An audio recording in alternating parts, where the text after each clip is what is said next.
ইলেকট্রনের আবিষ্কারের গল্প বলতে গেলে প্রথমেই যে নামটি স্মরণ করতে হয় তিনি হলেন উইলিয়াম কুকস। তিনি একটি চমৎকার এক্সপেরিমেন্ট করেন। এজন্য তিনি একটি বদ্ধ টিউব ব্যবহার করেন যা ছিল সম্পূর্ণরূপে বায়ুশূন্য। টিউবের ভিতরে চাপ রাখা হলো খুবই সামান্য, আর টিউবের দুই প্রান্তে জুড়ে দেওয়া হলো দুটি ধাতব তড়িৎদ্বার। তড়িৎদ্বারের ধনাত্মক প্রান্তটি হলো অ্যানোড, আর ঋণাত্মক প্রান্তটিকে বলা হয় ক্যাথোড। এরপর তিনি উচ্চ ভোল্টের তড়িৎ প্রবাহ চালনা করলেন। এবার তিনি আশ্চর্যভাবে লক্ষ্য করলেন অ্যানোডের পিছনে সবুজ প্রতিপ্রভার সৃষ্টি হয়েছে। এর কারণ হিসেবে বিজ্ঞানী ব্যাখ্যা করলেন নিশ্চয়ই কোনো অজানা রশ্মি ক্যাথোড থেকে সৃষ্টি হয়ে অ্যানোডের দিকে যাচ্ছে। যা হোক, উইলিয়াম কুকসের এই কুকস টিউব থেকে ধারণা নিয়েই টিউবলাইট তৈরি করা হয়। একই ধারণা থেকেই তৈরি করা হলো যুগান্তকারী টিউব টেলিভিশন, যদিও এই টেলিভিশন এখন আর কাউকে ব্যবহার করতে দেখা যায় না। পরবর্তীতে জে থমসন উইলিয়াম কুকসের মতোই কুকস টিউব তৈরি করেন, কিন্তু বিভব পার্থক্য ব্যবহার করেন আরও বেশি।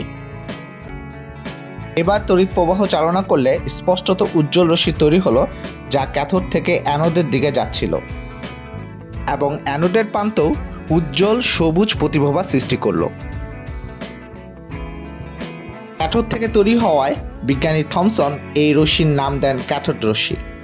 থমসন বিভিন্ন ধাতুর ক্যাথোড দিয়ে একই পরীক্ষা করলেন, যেখানে তিনি অ্যানোডকে পরিবর্তন করেননি, কিন্তু ফলাফল একই আসলো। এবার তিনি টিউবের মধ্যে আলাদা আলাদা গ্যাস ব্যবহার করলেন, কিন্তু সেক্ষেত্রেও একই রেজাল্ট আসলো। অর্থাৎ ক্যাথোড রশ্মির মধ্যে থাকা কণাগুলো সকল বস্তুর মধ্যেই বিদ্যমান। এবার এই ক্যাথোড রশ্মির বৈশিষ্ট্য বের করার পালা। টিউবের মাঝখানে পাতলা ধাতব পাত রেখে পরীক্ষা করে দেখা গেল ক্যাথোড রশ্মিটি পাতলা ধাতব পাতটিকে ভেদ করে চলে যাচ্ছে। ক্যাথোড রশ্মির গতিপথে পাতযুক্ত হালকা ভরের চাকা রাখলে চাকাটি ঘুরতে থাকে। এ থেকে বোঝা যায় ক্যাথোড রশ্মির ভরবেগ আছে। আবার দেখা গেল বিভব পার্থক্য বৃদ্ধি করলে চাকার গতি আরও বৃদ্ধি পায়। এতেই বিজ্ঞানী বুঝতে পারলেন ক্যাথোড রশ্মিটি ভরবেগ বিশিষ্ট ছোট ছোট কণা দিয়ে গঠিত।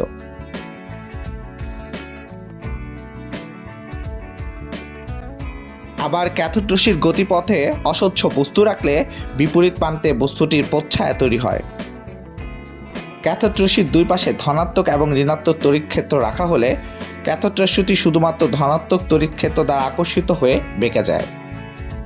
অর্থাৎ ক্যাথোড রশ্মিটি ঋণাত্মক তড়িৎগ্রস্ত কণা দিয়ে তৈরি।